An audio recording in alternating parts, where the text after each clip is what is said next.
Yeah, if you want to go around and say their name for the audio recording. So Ian, if you want to start it off. Yes, Ian Ward. Thank you. Tim Sullivan Brewis. Al Geiger. Nathan Harden. Gail Murhead. Deborah Couch. Lindy Jones. Chad Brown. Joe Warner. Cassidy Hager. Okay, and online we have. Shelley Deering, Robert Fowler, Kim McDowell, Lisa Peterson, Anita Moffett. All right, welcome on. Can I get a motion to approve the agenda?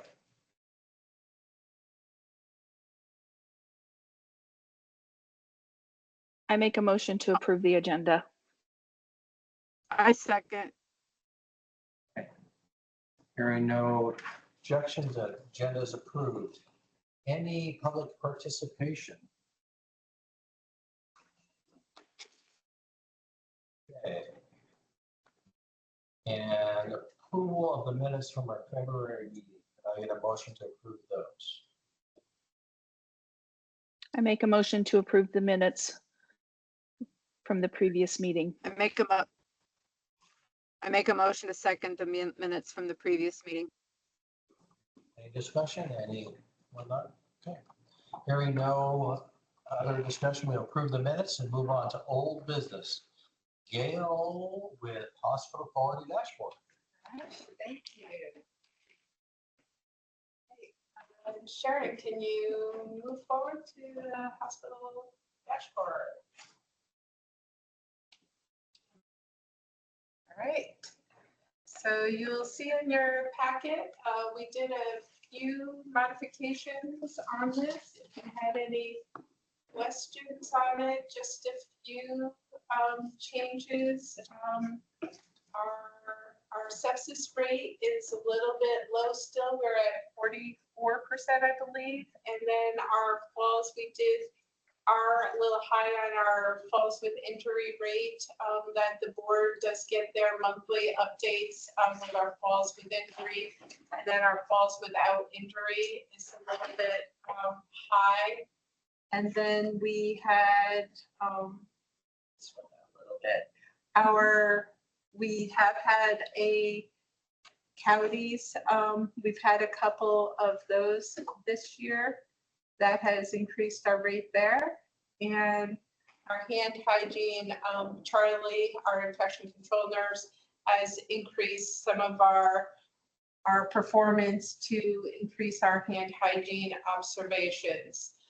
So that should increase our rate moving forward. She is working on that also.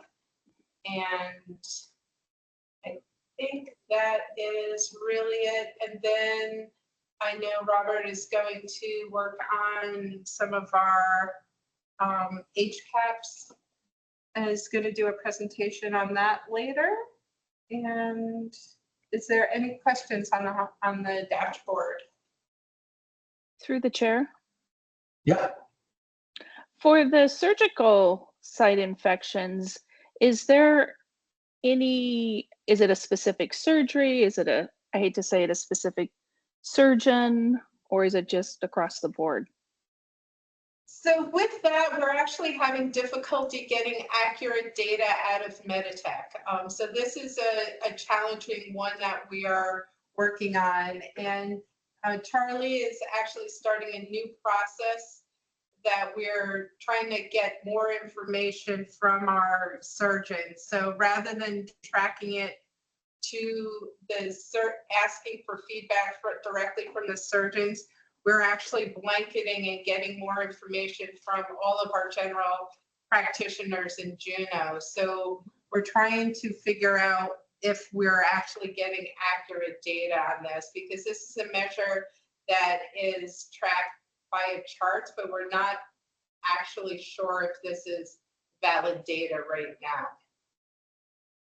Okay, thank you. I don't know, so I can't give you more information on it. Mhm. So that's why we're still in the process of validating that. Thanks. This is Lisa. I had a question about the items where you said that you're not meeting goals. Can you explain a little bit about the access and the efficiency, especially with the on-time OR starts and overall utilization, what that really means? I can start that, and I might ask Kim McDowell to step in also. This is another one that we're working hard with our OR team. So the one that Okay. we're really striving for is our first case of the day, because as you know, if you don't get your first case of the day in the OR started on time, then the rest of the day is off kilter. So that is one that they are working on, reports in Meditech, and then also going back to the old way of tracking it on pen and paper to make sure that what they're tracking is actually accurate. So, and what does a on-time start mean to the surgeon, and what it means to anesthesiology, and what it means to the nursing staff? Because each of them had a different definition of what an on-time start meant. So that's something that they, I think, are now in agreement of what that means. Does it mean wheels in room? Does it mean surgeon with knife starting first cut? Does it mean when they're doing a timeout? So I think they finally come to an agreement, and that they have the right reporting and the right documentation on that. And then the other one, let's see, on start time, and then the other one is, I can't see what it is. And the utilization, overall utilization. This is another hard one that's hard to track in the summertime, because you have a lot of our surgeons who take a lot more time off in the summer. I don't know why they need vacations, but that is tracking the use of block times and getting our block times released effectively and getting time started, because a lot of our surgeons, they have add-on cases towards later in the day because they're in clinics, and then they want to add in a case at the end of their day. So this is a project that our OR director, Courtney, is working on, is how can we utilize the middle of the day more effectively when we have block times that are being released in our policies. So trying to get that time released and get it filled, and not having our team staying till 11 o'clock at night doing add-on cases or on weekends. And Kim, do you have anything to add on either of those? Thanks, Gail. No, just like she said, we're working with Meditech to have them build a report. Currently, the one that they have is missing, so it's drawing over the OR cases, but it's not putting any time to them. So Courtney is working with them to try to refine that. And as Gail said, it's kind of old-fashioned paper and pencil. They keep kind of refining that through the Surgical Services Committee as who's considering what's an on-time start. There was a couple times where last year where it's like, okay, we want to start at 8, the doc needs to be in by 7:30. So they are tracking like what time the surgeon shows up, what time first cut is, and trying to do that. And as Gail said, because if you get started behind in the morning, then you're pushing your cases out all day. So Thank you very much. I appreciate that. I was trying to find that you reported some statistics on the start time for the OR. And it looked, if I'm remembering right, it was like 35%, which just really surprised me. But now I'm hearing that there's these different definitions. What does the 35% correspond to? Is it anesthesia, wheels in the room, first cut? So what I think would probably be best to do is Courtney and Kim probably should meet, and at our next quality meeting if Dr. Jones would like. They could present on their 8.3s because she has a couple of process improvement projects all around these. And I think it might be good for the board to hear what they're working on for their quality process improvement projects. Maybe in September it would be good to put it on the agenda because surgical services is such a valuable resource. I think the two important things is part time and also block time utilization. So two important things. Do you think that would be good, Kim? Yep, that sounds good. We should be able to have the numbers kind of straightened out by then, I would hope. Okay. Thank you. You've heard of idle time. So, anyways, Well, and we'll see. We'll try to do that anyway. Okay, is Kim here to talk about wildfire and home health dashboard? What are we gonna do there? It's not online. I actually heard you was What's that? okay. Can we defer that then, Gail? We can, do you have any update from the quality meeting? Or we could ask her to do an update at the full board meeting. Yeah, Is through the that- chair. Thank you. Sorry, was that to me or Gail? Kim, if you have an update, or we can ask Kim Stone to do a full update at the board meeting.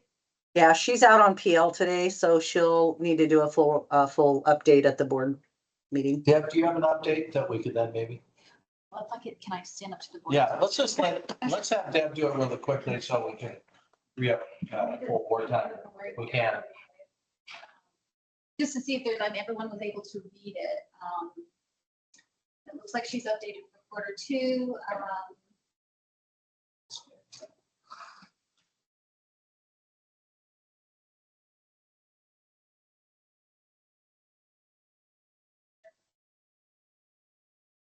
I think the only thing to actually add from what's already been read is she did bring up at the last quality meeting, the move independently worsens for long-term care patients. That looks like it had gone down, but that measure's been stopped. I believe it's actually going away, if I remember correctly, and she can give that full update at the board. So we really need to have her like yellow that line out. And I think other than what's actually up there to read, that was the only extra thing that she mentioned.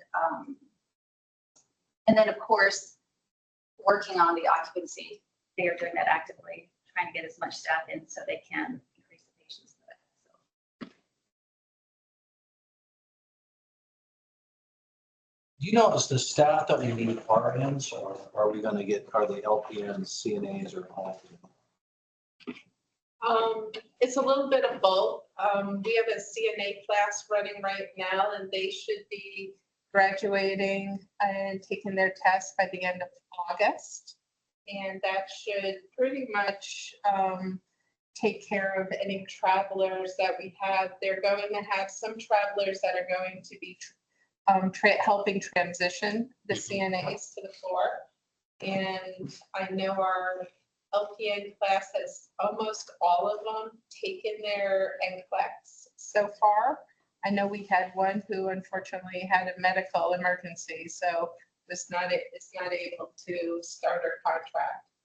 And then I think by next year, we'll be pretty much full on our nursing staff.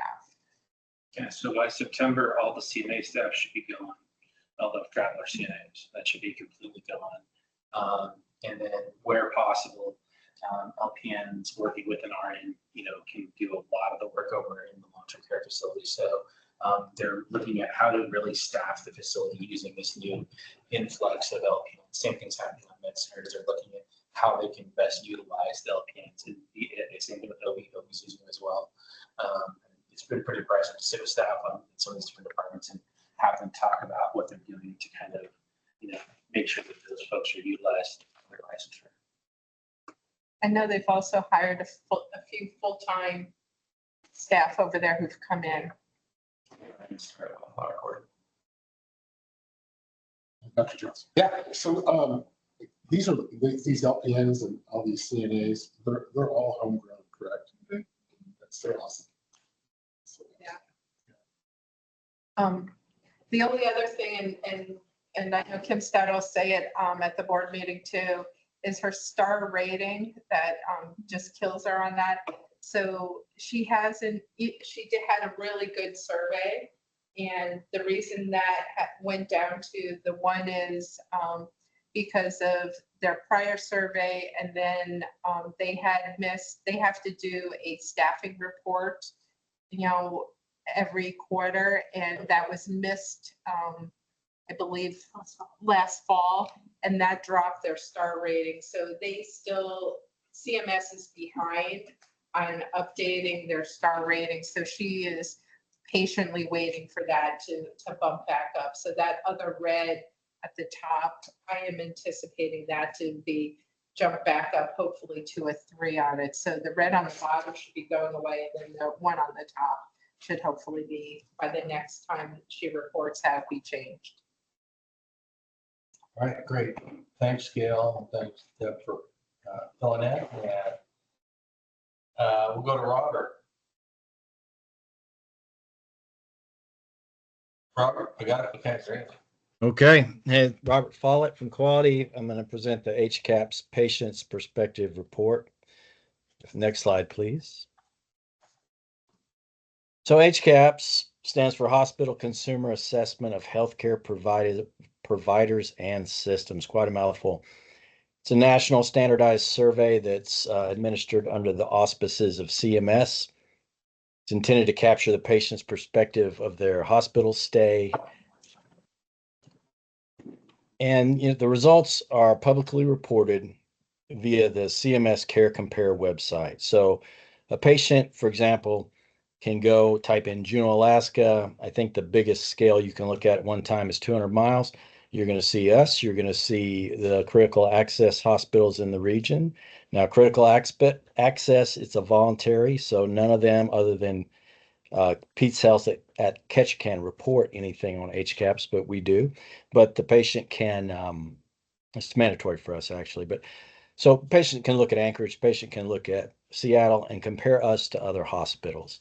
The survey is 29 questions, covers topics: communication with staff, cleanliness, discharge information, the overall rating, and the likelihood to recommend.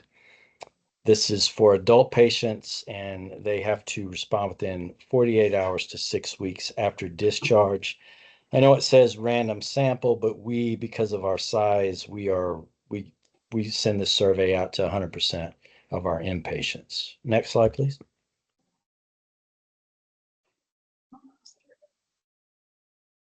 So the star rating, it's 5 stars is maximum. Bartlett is currently 4-star. Each of the subcategories, as you'll see, also have star ratings. So you could have 2s and 3s, 5s, different mix. In our case, everything is 4. The summary as well as the subcategories, and we'll see that in a minute. Something really to note is that this data lags our current performance. So currently, and we're looking at preview data, which is going to go live sometime this month. We have access to it a little bit early. Is fourth quarter 2022 through the third quarter of 2023. So this lags some from where we are currently. Just want to make that known. We had 179 completed surveys and a 20% response rate. So next slide, please. So this is the domains. I'm just going to walk us through them as if we were a patient looking at the website. Patients who reported their nurses always communicated well. As you can see, we have 4 stars in this category. On the right side, that 81% is what they're going to see. Actually, they're going to see that soon, sometime this month. But anyway, 81%, national average of 80%, Alaska average 80%, and then our current performance, which I calculated, which is 84%, and that's how we're doing right now. That's not what the patient sees. Just want to make that clear. Next slide. So this is patients who reported that their doctors always communicated well. Again, 4 stars. On the website, 83%. National average is 80. Alaska average 82. And our current performance is 83%. Next one, please. It's patients who reported that they always received help as soon as they wanted. 4 stars. On the website, it's going to show 72. National average is 66. Alaska average 69. Current performance 67%. And this is patients who reported that the staff always explained about medicines before giving it to them. We, for the website, 66. National average is 62. Alaska 66. And our current performance is 71%. Patients who reported that their room and bathroom are always clean. On the website, 76. National average for this one, 73. Alaska average is 74. And our current performance is 75%. This is patients who reported that their area around their room was always quiet at night. On the website, 59. National average is 62. Alaska average is 65. And we've come up currently to 67%. So it's patients who reported that, yes, they were given information about what to do during their recovery at home. Currently on the website, 88, national average is 86, Alaska average 87, and our current performance here is 93%.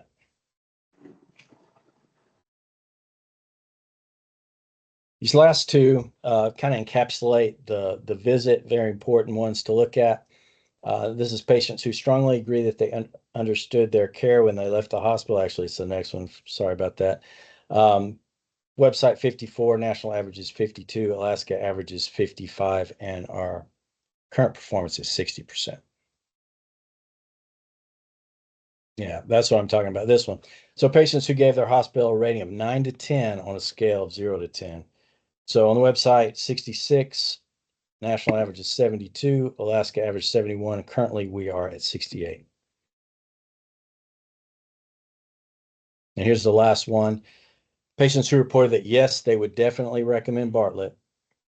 On the website, 70, national average is 70, Alaska average 71. Currently, we are sitting at 73%. Now, in addition to the survey, they also have an opportunity to fill out comments, and we take those comments on a weekly basis. As we receive them, we push those out to the responsible parties so they can follow up in a timely manner if needed. We also encourage the areas to put up the positive comments, some of the glowing comments for staff to see, and I just want to share a few of those with you tonight. This one is, I would like to thank everyone, nurses, staffs, social workers, physical therapy, occupational therapy, speech therapists, housekeepers, and admitting. Everyone is so nice, caring, and understanding. I have always been treated with the utmost respect, dignity, and compassion. I had the incredible care during my stay with you. Thank you all. This one says, I was very impressed with my treatment at Bartlett, and I've already shared that with quite a few friends. I felt like the treatment at Bartlett was as good or better than the treatment I've had at major hospitals down south. Thank you for the excellent medical experience. Finally, we have excellent before, during, and after care. Everyone I encountered was friendly, competent, and made me feel very comfortable. The facility was welcoming, quiet, professional atmosphere. I will share my experience with friends. Thank you. And that is all I had. Did anybody have any questions? Through the chair. Yeah. 2 questions. One, if I heard you right, you said Peace Health doesn't have to report, but we're mandated to report. Yeah, I'm sorry. Yeah, so critical access, it's a voluntary. They can if they want. They don't have to. Got it. The only one in the region is Ketchikan, and we have to report. It's mandatory for us. Okay. And then it was a 20% return on the surveys. What's the national average? Do we compare with that? I don't have that in front of me. That's probably pretty par for the course. And I will add the fact that CMS has very strict rules about how you can, if you're going to try to increase your survey percentage, there's only certain ways you can go about that. You can't offer free coffee? No, any kind of incentive, they kind of take a dim view of that. Yeah, they do. Thank you. Yeah. This is Lisa again. Are these still the paper questionnaires, or do they have an online option? Well, for some of our surveys, they do have an online option. For HCAPS, it's still a paper mail survey. I'll be honest with you, I've been horrible myself about returning those. Is 20% you think a good return, or? I think it's do fair, I'll better? look into that and I can let you know, but that's probably pretty par. Okay, I figured, thanks. Through the chair. Yeah, I want to know your thoughts on this. Well, the first thing I think the board members need to know is that these are relative rankings. And so we could be improving, but if our competitors are improving at a faster pace, we can still go down, right? So, so that's important to note. And I like the fact that Robert is calculating this on a real-time basis. So that's good. There's some things that we need to work on in our A3s. We put some, effort into it. Quietness is really important. I think that's the communication. I like the fact that you're getting relatively good marks on communication, communication by nurses, communication with pharmaceuticals, and communication with discharge fund. Those are all very important things. So that's good news. There's some other things that I think we need to work on. I think,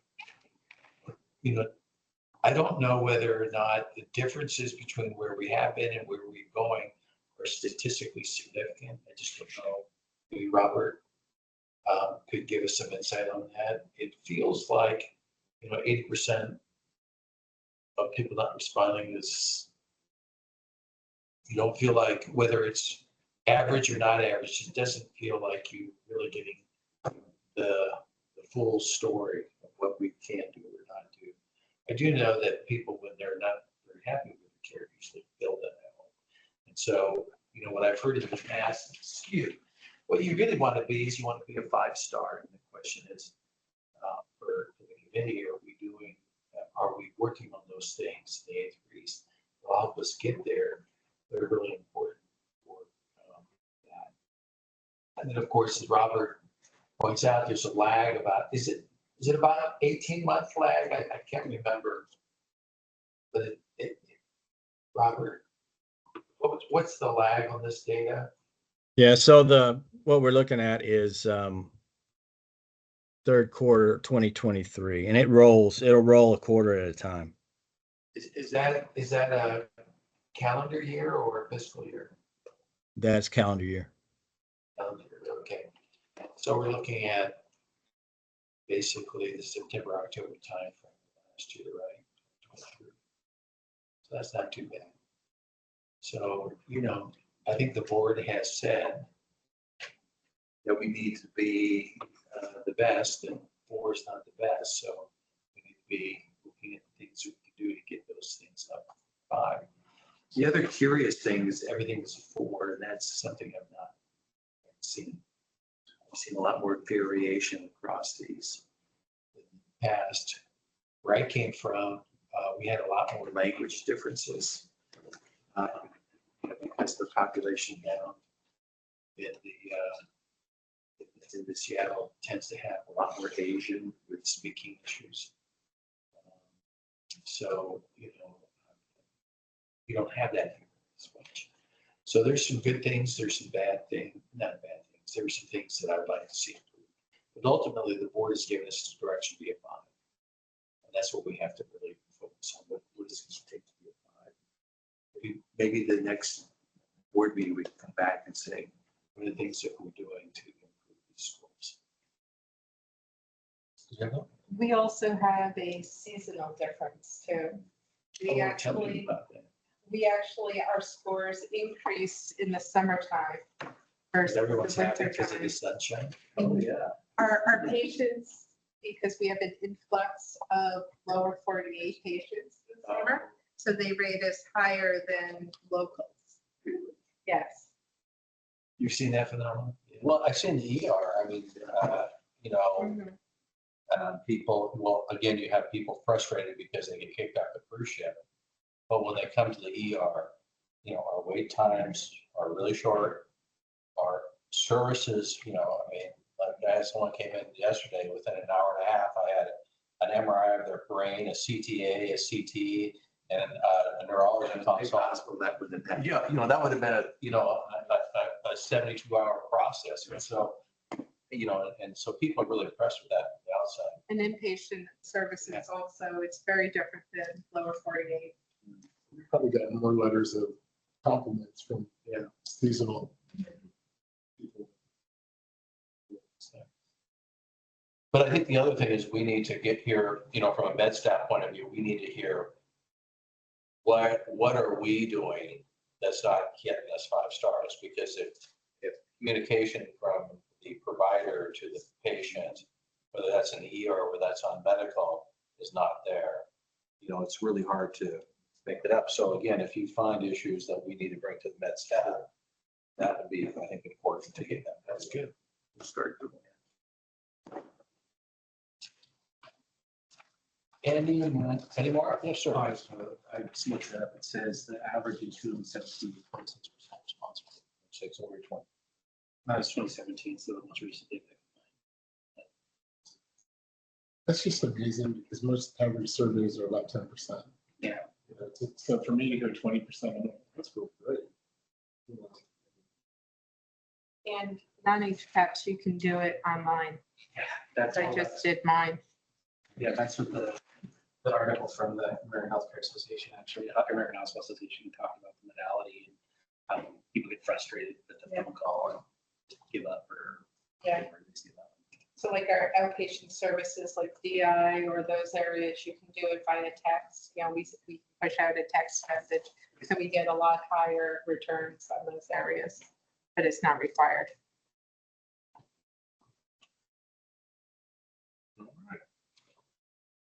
Okay, I'm going to move on to new business and Cassidy, story update lab. Thanks. Yeah, I'm Cassidy. I am the quality analyst for the lab. And so we just this year had our American Pathology inspection. And then, so we're going to go through that with you guys briefly. And then I'll kind of go through just a brief review of some of the quality indicators that we have for the lab. Next slide. So 6 inspectors came April 26th. It was our first inspection under our new laboratory medical director, Dr. Rain. And we had 12 deficiencies cited, and then 2 were corrected on site, which means we didn't have to actually submit any documentation that they were fixed. And then the inspectors came back with 5 recommendations, and we had to have all our responses returned within 30 days. Next slide. So this is kind of just a list of the departments and the deficiencies. I'm missing blood bank. Blood bank did have also 1 deficiency in there. They were pretty general. Some of them were really easy to fix. We had like pipette calibration that got missed. 1 pipette was poor. Some temperature or some thermometer verifications were missed. Some things that were just pretty easy to fix, expired reagents. One of the big ones I think is blood bank, which isn't listed there, it was discovered that our transfusionists aren't getting their annual training for transfusions. And so we had to work with nurses on doing a Reliance training for them and making sure that is done every year for all the nurses who are responsible for doing transfusions. I don't know how detailed you guys want me to get on the different deficiencies. Any questions about that? Are they all corrected now? Oh, yes, sorry, that is my next slide. Yes, that is a good question. Next slide. So they are all corrected now. They CAP inspected or CAP accepted our responses on the first go. So we were super happy about that, and we are re-accredited, recertified.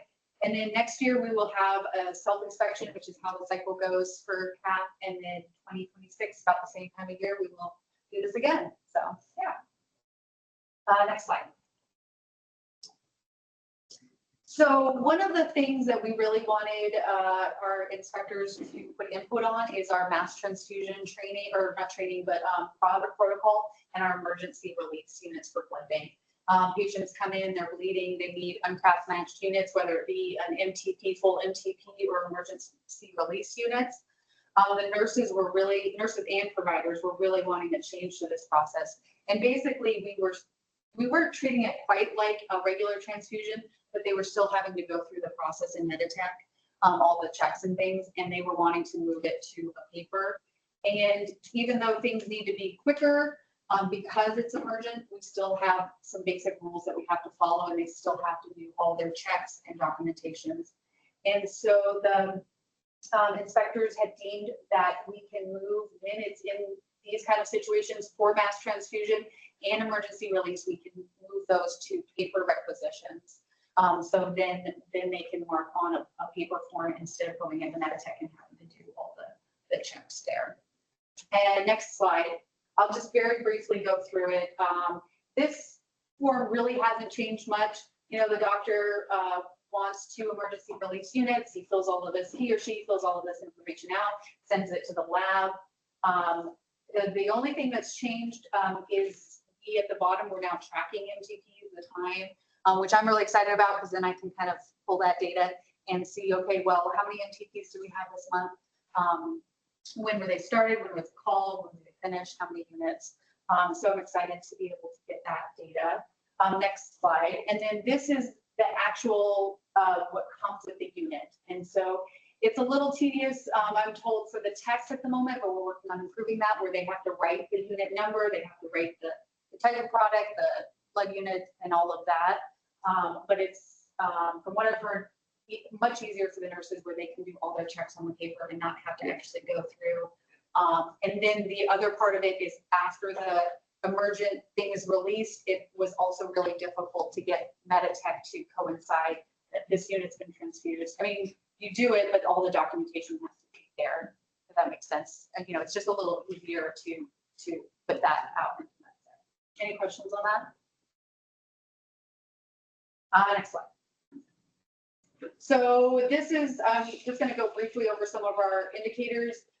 We are required by CAP to have pre-analytical, post-analytical, and analytical quality of indicators. Next slide. So I just picked a few of them. The first one I'm going to go over is the tracking of outpatient orders. So our lab also does a ton of inpatient stuff, but we also have an outpatient lab. And so our phlebotomists have to cover both sides of it, and have to be triage, usually the outpatient stuff. But sometimes when you have a high inpatient, and that can lead to long wait times for outpatient draws. And some of these outpatients come with very complex orders that have a lot of details, a little bit of research. And we kind of set out to improve this process. And we started having technologists doing second checks on order to make sure that there's no errors. The process is, I mean, very detailed. When, you know, if the doctor wants it faxed to somewhere, you have to manually put in those numbers. You have to make sure the number is written out exactly. So just that level of detail can be pretty difficult when you've got like a long line of outpatients. We've also got ER draws and stuff like that. So next slide. So we have just been tracking these errors. This is 2023. I realize now my colors are terrible for this. So 2023, and then this is 2024 in orange so far. And we need to be hitting, our goal was to be hitting above 95, and we're not. So this is a process that definitely needs to be improved and looked at, root cause analysis, and see where we can improve on this. So hopefully looking, I don't have any actually solutions, but a PI project in the future, because we don't actually get like Press-Ganey or any kind of surveys for the lab. We don't see any kind of inpatient stuff for that. So all our Press-Ganey stuff, our patient satisfaction is done for outpatient stuff. It's really helpful where outpatients feel like they can come in and be helped, and not having to feel like they've been put on the sideline because of inpatient stuff.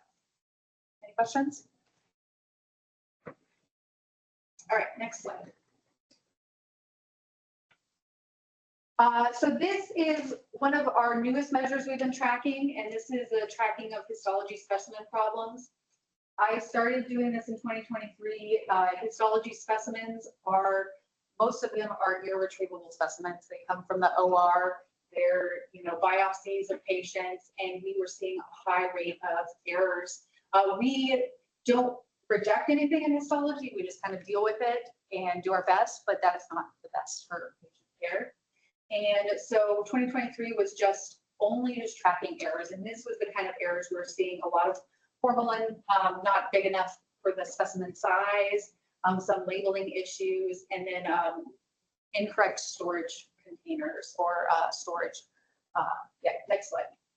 So in 2024, we have set a measure, and I kind of tried to dig into this further, because if you compare our total numbers of specimens that histology processes, like, we are hitting above 99% of an error rate. So that looks good, but these are, like I said, irretrievable specimens. So I kind of broke them into two categories.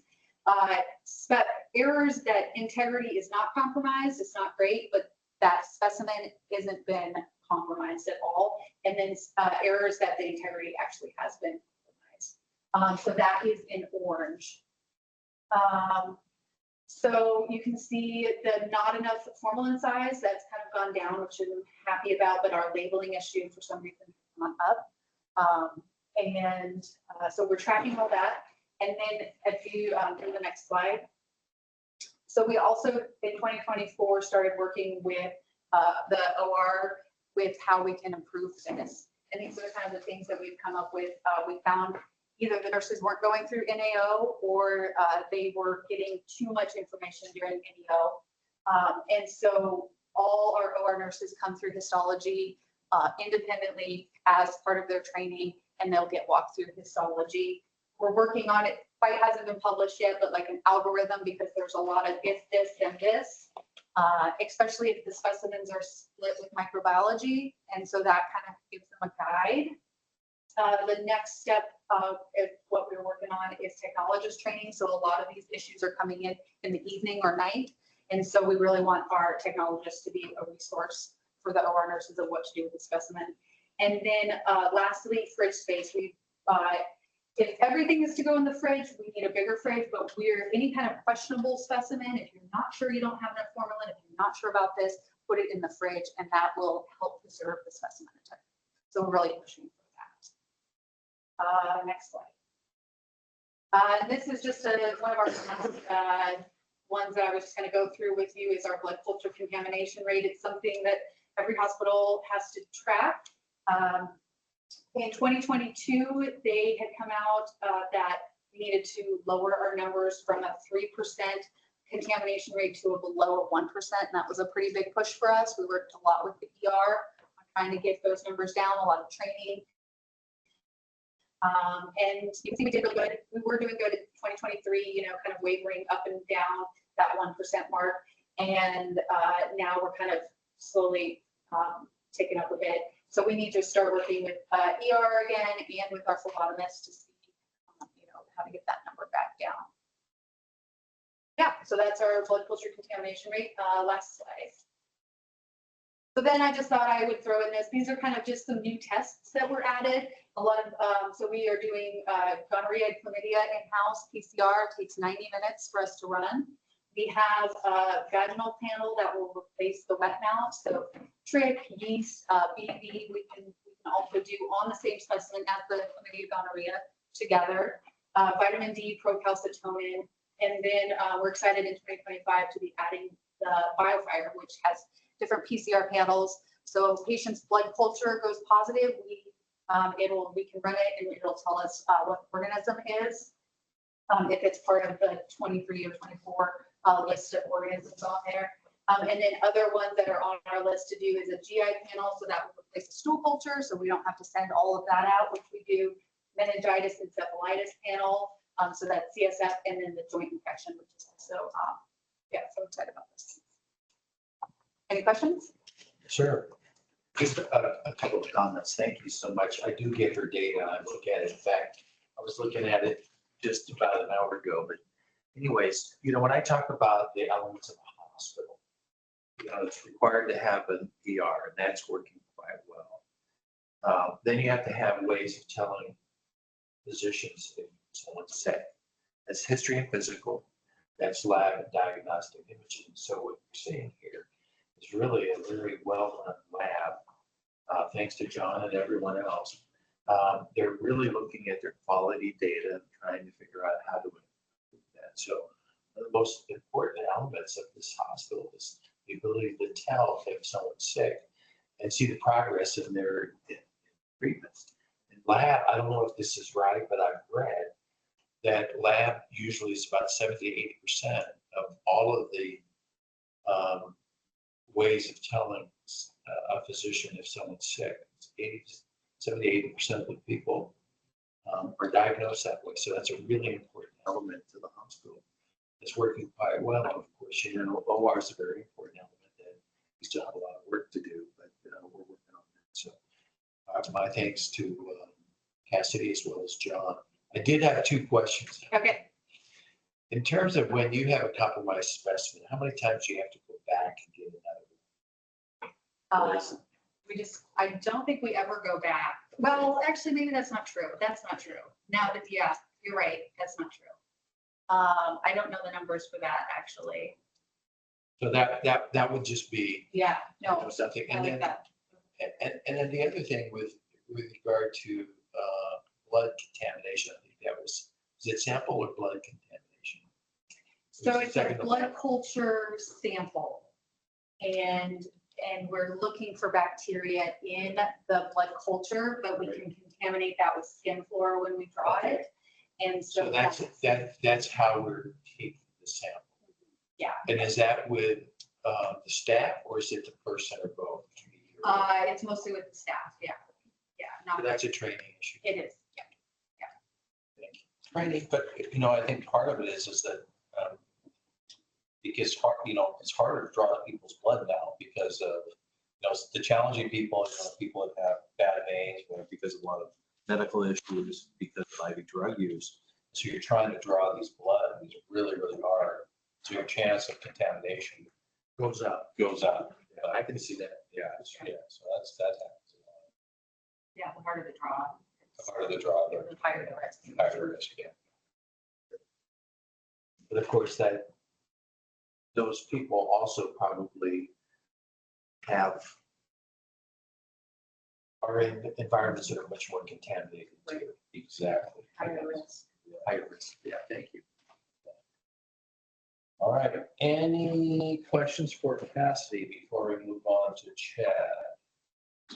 I just wanted to say strong work for getting their 12 deficiencies corrected in less than 3 months.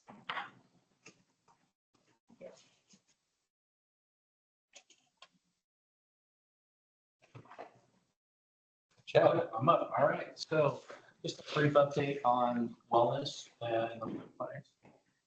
So our strategic goal number 2 is support the development alignment of employees, partners, and providers. So create a work environment that enables our employees, providers, and partners to thrive, aligning around our shared mission, vision, and values. When the wellness survey came out this past year, one of the biggest things that had come out of that was access to food, number 1, and the ability to have time to actually use the restroom. Those were 2 key components of that wellness and burnout survey. So one of the things I think that the wellness group has done a really good job championing, and you know the hospitals kind of put their money where their mouth is getting our cafeteria squared away. It's been a big win. When I got here, we were open for lunch only. And we were down about a dozen staff. That department is completely staffed at this point. They're back open for breakfast, lunch, and dinner. The new director of the cafeteria, the manager of food services, has implemented the grab and go program. So he's got barcodes on everything. So the cafeteria is essentially open till midnight. So the folks can badge in, they can self-check out, they can use their badges to pay. And so the ability for our night shift folks to access food is light years from where it was when I started 9 months ago. So to come that far in such a short period of time, I think is a testament to a big focus from the hospital administration and from the wellness group who really kind of laid the foundation for some of these changes. And of course, it was also a good hire as well. So I'm really proud of that. I think that's really neat. One of the other things we've done is if you get up to, we have what's called the Health Yourself program. So you can earn a discount on your health insurance by participating in a variety of events throughout the year. And the Wellness Work Group, in partnership with Jess Brown, who oversees wellness for both CBJ and the hospital, has agreed to give us, so anyone who decides to participate in the Wellness Work Group going forward, if they attend 8 of the Wellness Work Group meetings over the course of the year, we'll get 15 points, which is 15% of the amount of points you need to achieve that $600,000 discount on your insurance. So really another proactive way of getting people involved. This is not a management-led group. This is a staff-led group. It's their ideas. They are currently focusing on 3 areas. They're focusing on in-person connections, digital connections, and one-on-one connections. And the way they're doing that is the in-person connections group. They're looking at ways for the staff to gather and come together collectively. That could be anything from a potluck to a group hike at lunch, things like that. The digital connections group is using our Microsoft platform to be able to create communities. And so we're working on getting the first 3 of those rolled out, which should be rolled out in the next probably month and a half. And those communities are going to be housing resources, which is anyone will be able to post on there of any housing resources that are available. It's not going to be Bartlett buying and we're paying for it or anything like that. It's also going to include a new to Bartlett. So if people are just new to the family, they can go on there and ask questions. Best places to get childcare. So we can ask all sorts of stuff. And then we're also looking at adding the surplus items to that. The reason being is we get these, all of us that work get these random emails of like, I've got a file cabinet. Does anybody want it? And so we're going to kind of put that into a community as well. So it takes it off of our email. And so when people are looking for those things, they can actually have a place to go and have those resources. So pretty cool stuff. They're using technology to create, again, those connections, to create that family environment. And then the one-on-one connections group is really focused on new hires. So when new hires come in, working with an individual, kind of buddying them up together to have a person that they can go ask questions. I lovingly use myself as an example that I needed to print out something on an A3 paper, a piece of ledger paper. And I walked around for about 15 minutes going, where can I get this paper? Where can I get this paper? And then Joe said, just come up to our room and grab it. So just silly things like that can really help people feel connected and engaged and part of this larger group. The last thing with the Wellness Work Group is we're working on securing about $30,000 in grant funding through AHA, but $3,000, $10,000 a year for 3 years, specifically for wellness initiatives. So we've gone through several iterations, and the group is currently finalizing kind of what they would like to spend that money on, and then putting that forward to AHA for a request. The last thing of the successes is one of the other things that came out of the wellness and the engagement surveys was a disconnect between the senior leadership and the staff. And so we've set forward a set of rounding expectations. So now, aside from anyone that comes or goes, the senior leadership team has expectations of how much they're expected to round, what they're expected to do. And that totals an average, if you average it all up for the people that are involved in that, it's about 830 hours of staff time, or about 104 days of us being out there trying to connect with our staff in a more intimate personal level. Again, all of these things are a combination of wellness and engagement, because when people are engaged, they're more likely to be well. When people are well, they're more likely to be engaged. They kind of really come together in a lot of ways. There are a total of over 30 A3s that are actively working towards engagement and wellness initiatives. The number one being the ability to disconnect from work. I was really surprised when the staff came forward with their A3 presentations that multiple times the staff came forward with feeling like they were unable to disconnect from Bartlett when they were not at Bartlett. And so as the owner of the A3 strategy for strategy 2, I'm going to be working with those folks to make sure that we can figure out what it is that's causing them to not be able to leave work at work and what we can do to help that. The other kind of main topics are increasing interdepartmental communication. That was consistent. There was a couple in there that I thought were really interesting. Hiring for attitude with a willingness to train versus hiring for a skill and having a bad attitude. I really thought that was a powerful, powerful statement by that particular director of that department to say, you know what, I'd rather have good people and I can teach them the technical stuff. And then the other thing that came up really, really abundantly was the ability to discuss regularly in department meetings, the wellness and engagement initiatives, to keep that at the top of mind. And then the last piece is something that you've probably seen at some of our meetings, which is starting each meeting with a value story. So at the beginning of every meeting, asking staff what they've seen in terms of our values in action. Again, a few last things, increase the rounding with KPIs. That's something I'm really, really excited about.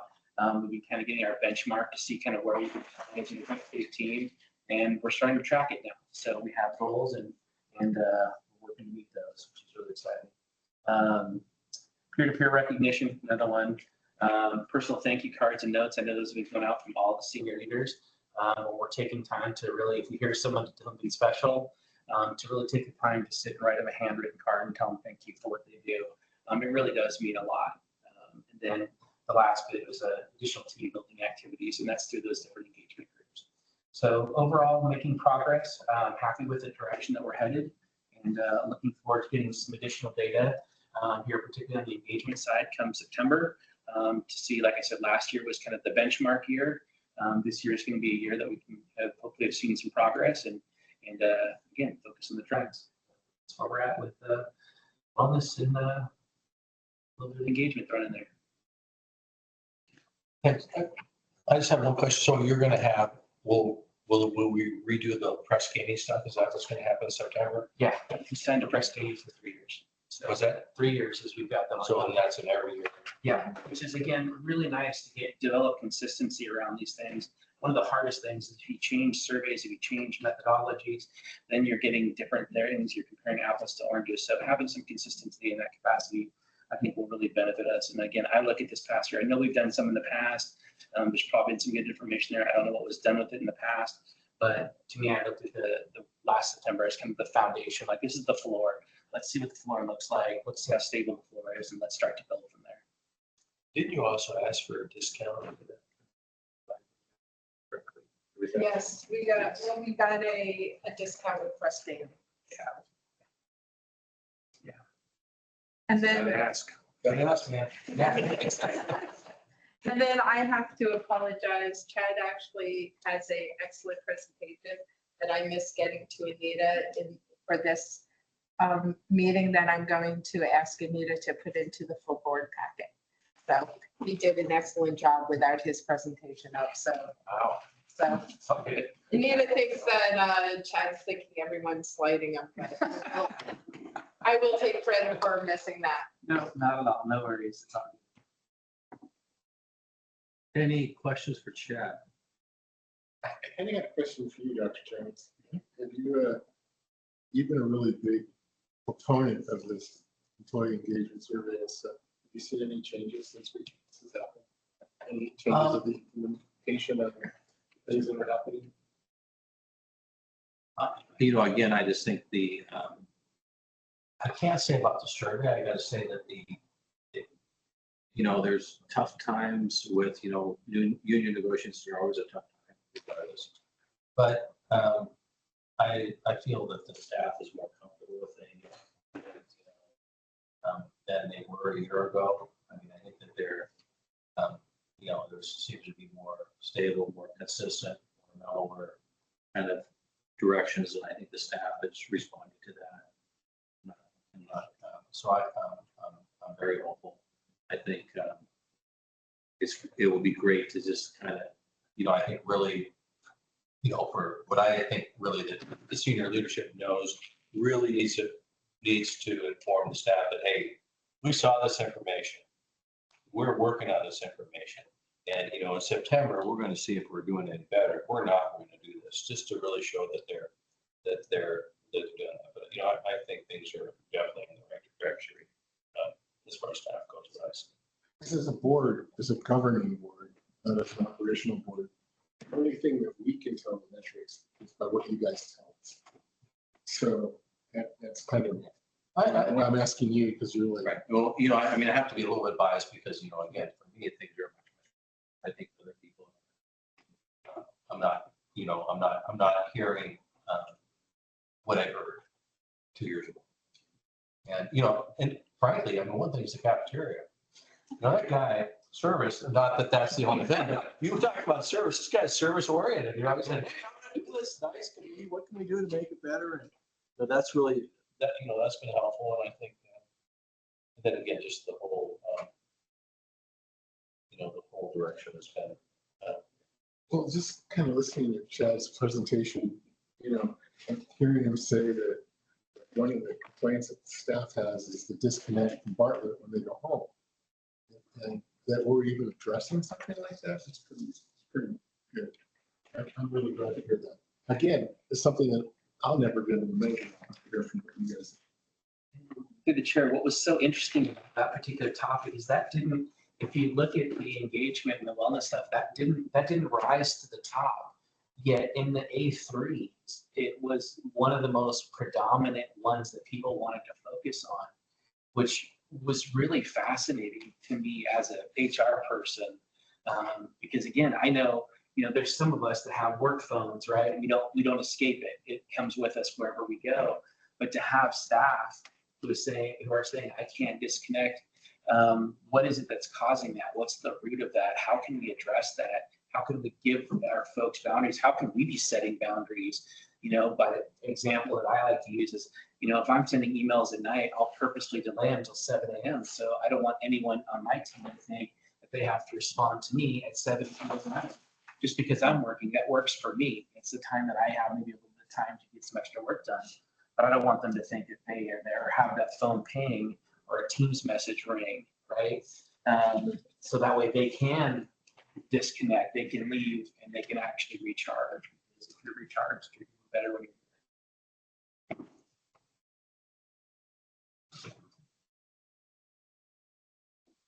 All right. Moving on. Nathan, you want to talk to us about our stroke registry? Yeah, hi, I'm Nate Hart. I'm a ER nurse educator, nurse down in ER. And I was going to give you guys an overview of our newest stroke quality improvement program, the American Heart Association Stroke Registry.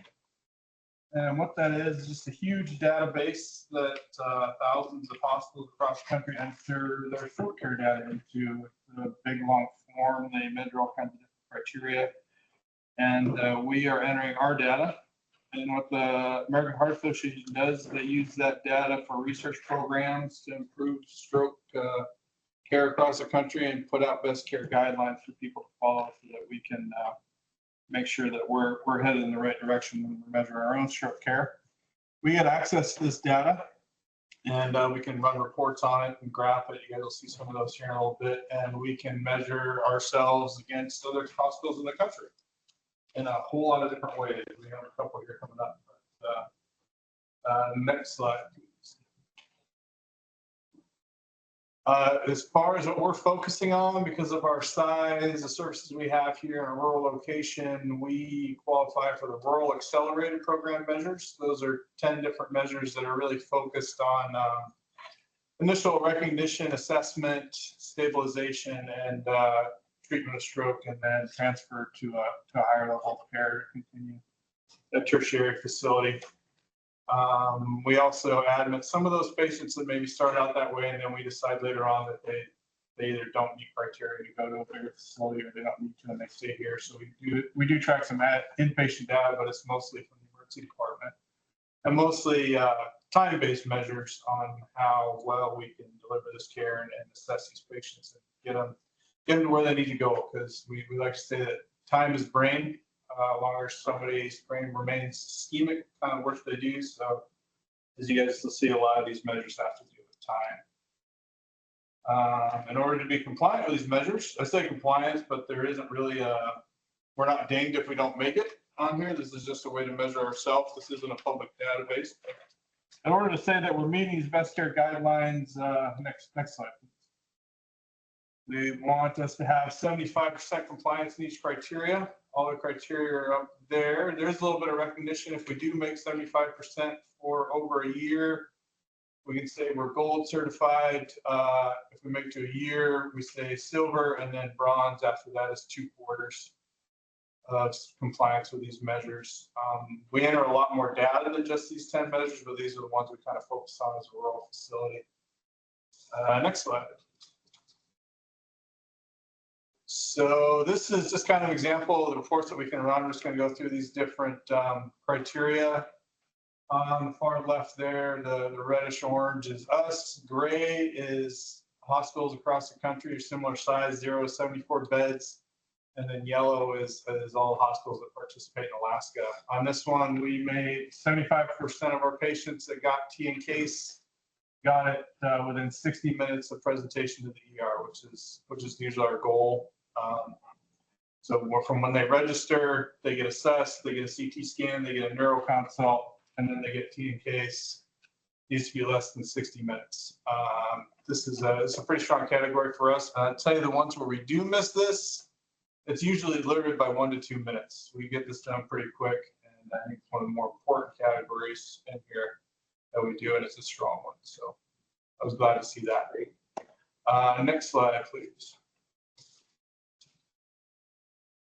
This is one that's not as strong, and I'm not sure how realistic it is for a facility in Southeast Alaska, but door to leaving facility with medevac team less than 90 minutes. So this is from the time they present to our facility, seen, assessed, CTs, neuro consults, getting accepted from another facility, and then actually leaving the department. They want it to be less than 90 minutes. There's a lot of factors here that are not in our control. That being how fast we can get a hold of other facilities, how fast specialties call us back, weather, availability, medevac teams, and things like that. You don't see our bar on there because it is one that we have yet to achieve. And you can see that other people we're measuring ourselves against have a tough time with this one as well. Next slide. It's another one we made the grade NIH stroke scale. National Institutes of Health stroke scale is a standardized stroke assessment tool used all across the country. All the hospitals we send patients to use it.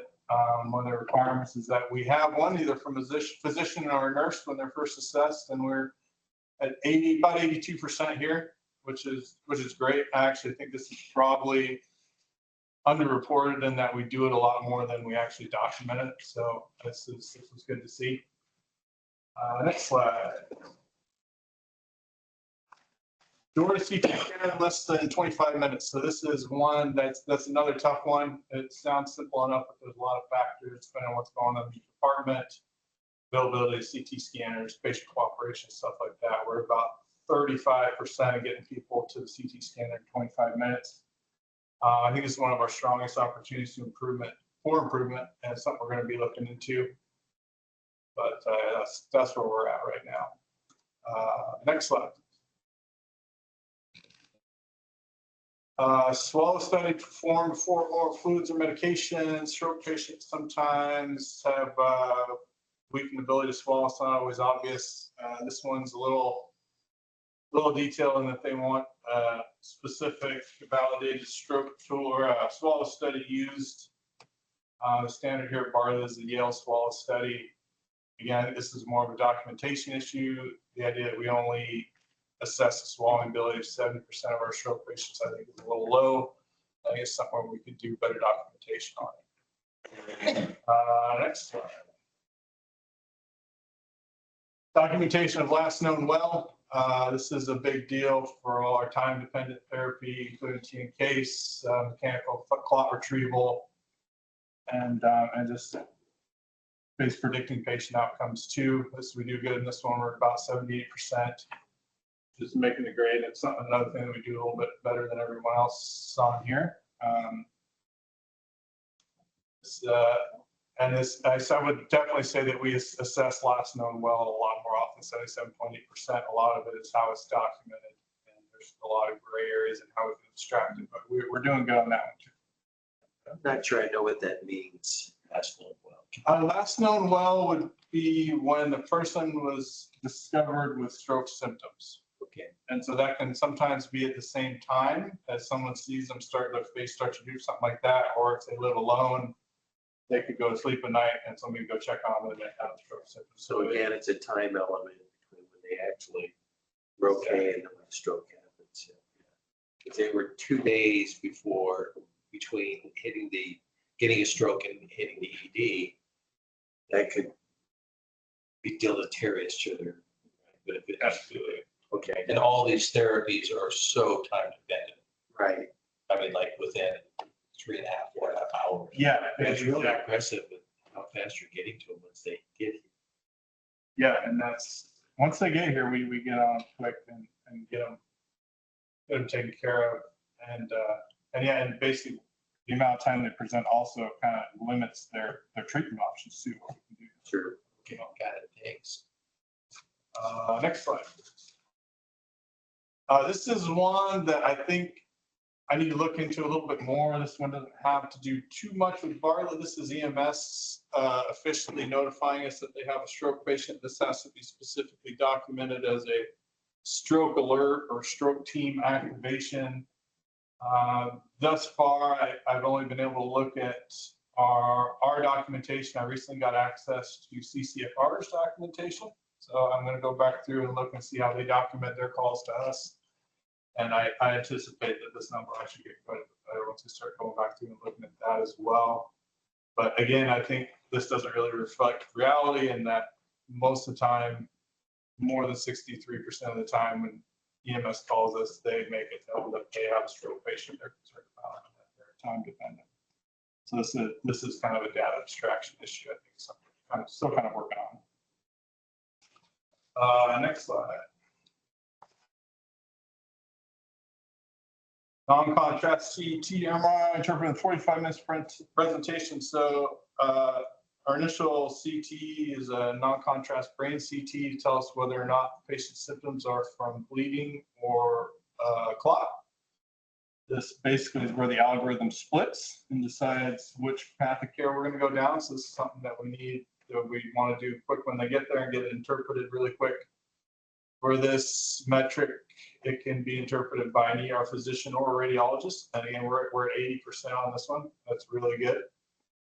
And I'd venture to say that that's even a little bit higher, just because a lot of the reports from physicians and radiologists, sometimes they're not time stamped and things like that. I think we do a little bit better than that, actually. And yeah, next slide. Telestroke consultation performed. So this does not include telephone consults. This is the video cart that we have where the neurologist actually gets on and talks to the patient, does their NIH stroke scale remotely, and then makes a recommendation to the physician as to path of care they want to do. This usually, when we do dig T in case, we do it through the telestroke doc, and then they give the yay or nay most of the time. We're making the grade here too, 76.2%. They like at least 75% of our consults to be telestroke consults, and we're doing good there. And yeah, sometimes we do them over the phone, and that's absolutely appropriate too. We're making it for the telestroke as well. Next slide. So to be included in this data, we wanted to look at acutely ill patients that need time-dependent interventions, that T in case, that clot retrieval will be a neurosurgery. And so you have to present to the ED with symptoms for less than 24 hours. After 24 hours, you're kind of outside the window for big intervention, and you're really subacute stroke at that time. Symptoms still need to be present, not a transient ischemic attack. Either be admitted as inpatient to Bartlett or transferred to high level care, and not have a traumatic stroke. Would be somebody that got hit in the head, was bleeding inside their brain. Different algorithm there too. So that's who this who we're looking at here and what we're measuring. Next slide, please. So far we started, this went live in March. Rhonda and Robert and I all got together and got trained on how to do this data collection. The official manual to do this is 578 pages thick. I've not read it all. There's a lot of gray areas, and it's pretty complicated. I've gone back through quite a bit and changed things as we kind of learned how we can interpret different chart entries and what counts, what doesn't. And we've actually posed some pretty good questions to the American Heart Association about what we can and can't track. And they've been good and get back to us that way. And I think actually, I think one of them went all the way to their research team and came back to us, and they changed a little bit of stuff they did. So that was a big undertaking. We abstracted data all the way back to January. We've had about 30 charts that meet these criteria. That would be January through May. So that's what's represented here. Yeah, next slide, please. What we're planning on doing with this, in about a week, I'm going to get a report of the June stroke list. We'll put that data in, and then I'm going to present this to the ER department heads and to Gemma, and just kind of talk them through it, kind of like we did here, sort of give them my perspective on it, and really let them kind of drive the ship and see where they want to focus their QI efforts, and just assist any way that I and the quality department can to help them do that. And then we can, we'll keep compiling this data, and we'll have a real easy way to look back and see which way we're going with what we're measuring. And we also have free American Heart Association swag, pins and magnets for people if they're interested. And that's pretty much the kind of the quick and dirty on this. Is there any questions on it? So I have two comments. Number one, just looking at this from the ER, one, we need to, Kim and Nathan, we need to work with, we have three people that are running the nurse manager of the ER. We call them our dead mothers. We need to work with the dead mothers to figure out how, when people hit the door, the first place they go is the CT scanner versus how to make that a real protocol with these stroke alerts so that we get that time to the CT quicker. The second time we need to engage in our quality improvement on Meditech to make it easy to figure out the NIH score. And one thing we really lost with going from T-System Meditech, certain things to document are really difficult, like the NIH score, which I cannot remember every number, everything, what it means, but it's a way we talk. And so we really need to figure out how we can leverage Meditech to do what T-System did on that.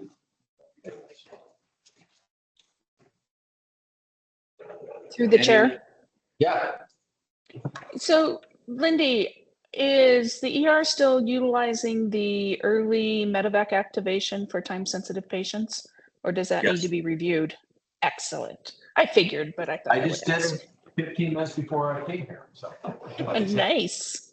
Yeah. So yeah, we are still using that early activation for that. The medevac crews will come in and be ready to take someone. But again, that door to dock, that the time to transfer, there's so many variables that we're here. Mm-hmm. You know, I mean, you know, sometimes you want to transfer someone and you call Providence and they say, well, we don't have that doctor on call, so you have to go to Seattle. We're never going to agree.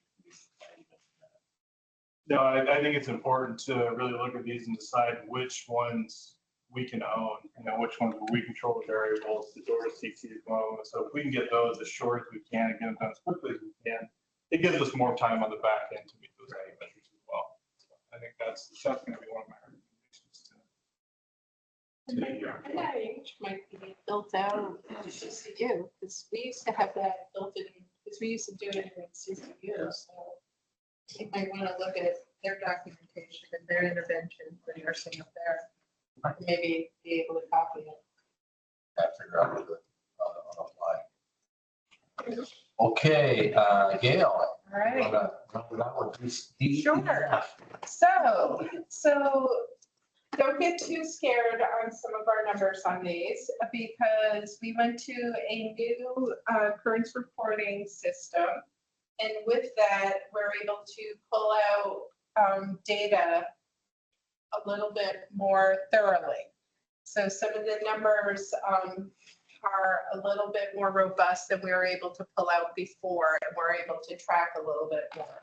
So with these reports, I'm working with Kim and her unit directors. So I'm able to give you a little bit more robust dashboards on, and two of the ones that we built first that I think are most meaningful for us to work on were the medication safety dashboard and the workplace safety dashboard.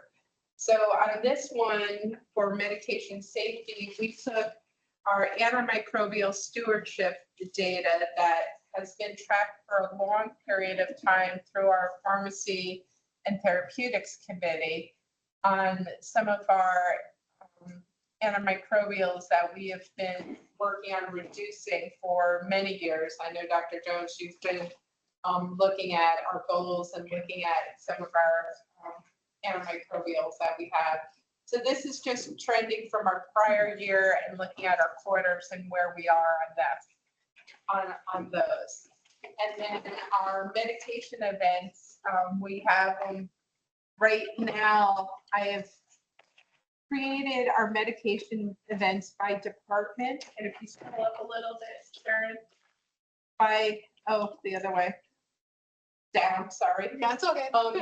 Medication events by department and then by type of events. And then at the bottom of it, I have looking at our scan rates now, because now ultimately all of our inpatient and our emergency room, we have the capability of scanning our medications. So we can scan our patients and our medications. So that's what Deb and I are starting to be able to track all of this information into this report. So first blush on this, any questions on the committee, anything you want to see differently or looking at this? Through the chair. Yeah. I have two questions. One, wrong dose with the patients, was that correlated with the scanning at all? Most of the wrong doses were things that were captured by pharmacy. Okay. So a lot of them were captured in, this is an issue that was happening in our surgery suite by how the medications are being taken out and going through Omnicell, and that our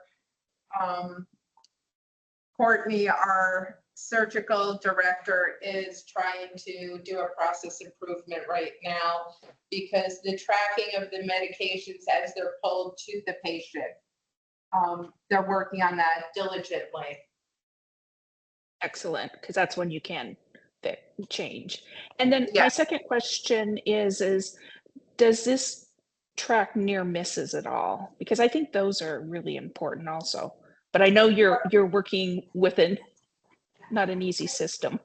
Yeah, our system actually does track near misses, and I was actually looking at that, if I should have just a near miss also, because I wanted to have them in the categories, but then I was thinking about having a near miss and having it also in a near miss, and if that would be helpful also, because there could be a med incorrect, but it also would count as a near miss also.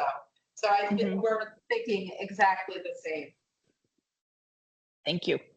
And then one comment I am going to make, since we have our ER educator here, is our scan rates did decrease as a hospital because we did go live with the emergency room medication scanning basically as of January. So I'm sure he is working diligently on compliance in the emergency room with his nurses down there.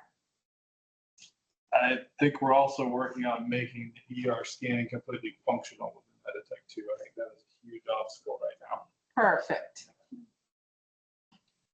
It's just great to have a report to look at. So thank you. Okay. And then the next report, I included the R3 report from Joint Commission.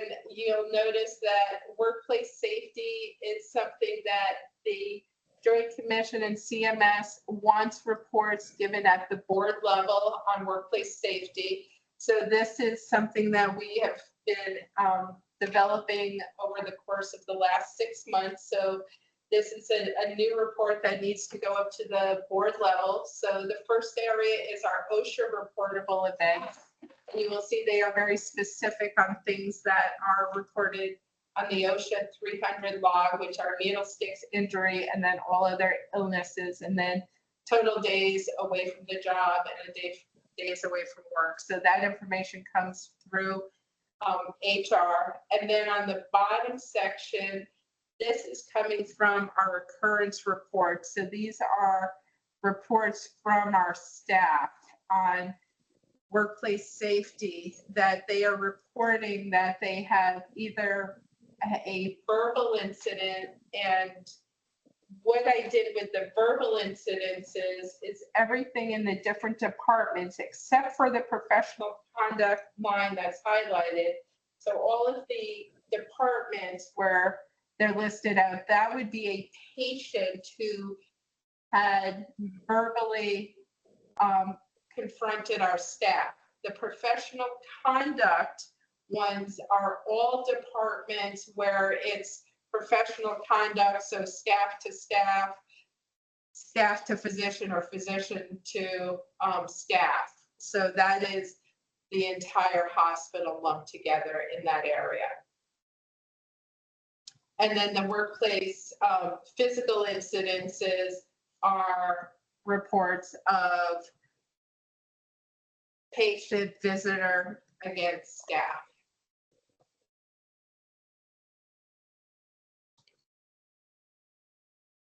Do you? Through the chair. Yeah, go ahead.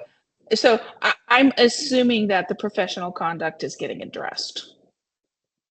So the ways professional conduct get addressed, so if it's staff and staff, it goes to human resources and it's handled internally through our human resources process. Anything that is with our medical staff is referred to through our chief of staff and our CEO. Thank you. I guess I would be interested if we look at the root cause analyses of these, particularly these physical incidences. What is it, kind of the specifics? Is it because of the physical space? Is it because you identify the person, or whatever? So I'd be interested in more data on really is there anything we can do to predict or prevent when we're going to get someone that's going to, have physical violence. I mean, we actually had one today, and it was unfortunate that was predictable. And that's what we want to look at is the ones that are, it's just like a fall. You want to look at if you can identify that it's predictable or preventable. That's what we want to find and address. Because the ones that are not predictable or not, those are harder to, then you're looking at trying to change the environment or other things. But if we can predict or anticipate, then we can make changes to the environment, the staffing, and reduce them. So anything that comes in, that's what we're looking at, is doing a root cause and reporting. My goal is if we have the data out and looking at it, and this goes back to the trust of staff, if we can show the staff that we are looking at this data at the highest level, we want to increase reporting so we can actually do the root causes and help prevent.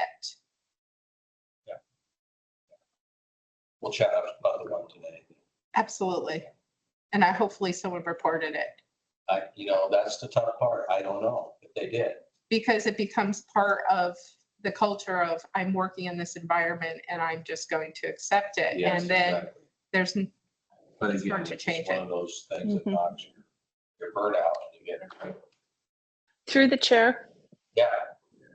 So does the staff now know that we are getting these more detailed reports? And would that be beneficial information to share with them? This will be, so ultimately, if this report, if there's no changes to this report, this is the first blush on it. This report is actually posted outside our quality office. And then this report, Chad actually is, I believe, the chair of the Workforce Safety Committee. I was going to give this report to him to take to the staff, because that is our representation of staff on that committee, taking this report to that committee also, where then we can start looking at root cause analysis. Yeah, and they might start reporting more too, so Yeah. which would be beneficial. With it, yeah, hopefully if we can say, hey, we're going to try to figure out what's causing this. Yes. Please let us know, because we, it's not just you who feel bad, but what can, feel that are violated, but what we can do to prevent the future. So. To the chair, big thanks to Rhonda, who's been banging on this drum in everyone's office for the last few months, getting this to move forward. We did, we did a hospital-wide, all the way from the BMOC to BSSC, every department. When we did go to the ED, they were really busy at the time, so we really couldn't ask the staff a lot of questions about workplace violence prevention strategies, or if they knew about the new incident reporting system, or like the Meditech special indicators section or anything like that. But we did really encourage everybody, and it was like a group multi-disciplinary committee that did these walking around, and we really try to educate people on the importance of what might be considered workplace violence, the reporting system, and how we need to know about the issues in order to fix the issues. So I think all the departments really got surveyed well, and we're waiting to put out the information right now. Anyone else before Gail moves on to the last? Risk report, grievances now. Just the last thing, this through June, I have had 13 complaints/grievances or grievances since they came to my office after care. I have a total of 4 still open right now. Most, I've had 5 from the ER, 1 from Med-Surg, 2 from specialty clinics, 1 from PAS, and 2 from psych services. So mostly the trend is that I'm seeing is human, what we kind of look at is communication issues. That's what I'm hearing from most of our patients is just listening, and communication is the biggest issue.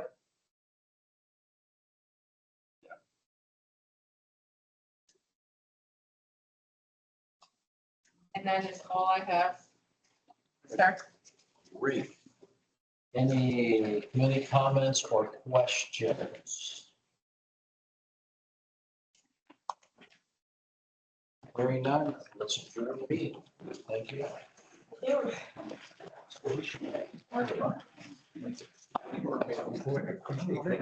What happened? Older brother had brain stem stroke.